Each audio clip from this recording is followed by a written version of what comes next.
Hello বন্ধুরা, চিটাগাং থেকে আমার একটা পার্সেল আসছে। অনেক অনেক প্রিয় প্রিয় প্রিয় একটা পার্সেল। বলেন দেখি তো এটার ভিতরে কি আছে। আমি বলে দিচ্ছি, শুটকি। আমার সে প্রিয় প্রিয় শুটকি আমি অনেক পছন্দ করি, যেহেতু আমি সাতগাইয়া মাইয়া, সেই জন্য। তো দেখেন শুটকি, আমি ঢাকা থেকে খুব একটা শুটকি কিনি না, আমি এই চিটাগাংয়ের শুটকির জন্য ওয়েট করতে থাকি। পুরা বছর ধরে খাই এই শুটকিটা, যখনই নিয়ে আসি। দেখেন মা পাঠিয়েছে কি কি। দেখেন যেগুলো এখানে আমি সচরাচর খুব একটা দেখি না, এই বড় বড় চিংড়িগুলা, এই চিংড়ি শুটকি পাঠিয়েছে। দেখেন কত বড় বড় চিংড়িগুলা, এগুলা কিন্তু এখানে কিন্তু পাই না আমি। তারপরে পাঠিয়েছে দেখেন নোনা শুটকি। নোনা শুটকিগুলা নতুন শুটকি, আর এখানে যতগুলো শুটকি পাঠিয়েছে সবই নাকি নতুন, মা বলেছে।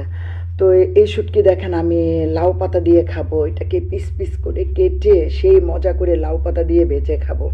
ভিতরে শুটকিটাকে দিব, নোনা শুটকিটা, তারপর উপরে পাতা দিয়ে। তারপরে এটা খাবো আমি, এটা দেখেন কত বড় বড় ছুরি ছুরি শুটকিগুলা, এগুলো আমি শিমের বিচি দিয়ে খাবো। তারপরে দেখেন লটিয়া শুটকি, লটিয়া শুটকি খাবো আমি বেগুন মূলা এই ধরনের দিয়ে সবজি দিয়ে। তারপরে খাবো পেঁয়াজ দিয়ে ভুনা করে। পুরো বছর ধরে এই শুটকিগুলা খাবো। এখানে কিন্তু অনেকগুলো শুটকি পাঠিয়েছে। আর আমার ছোট ছেলেটাই শুধু পছন্দ করে না, বাকিরা সবাই অনেক পছন্দ করে শুটকি।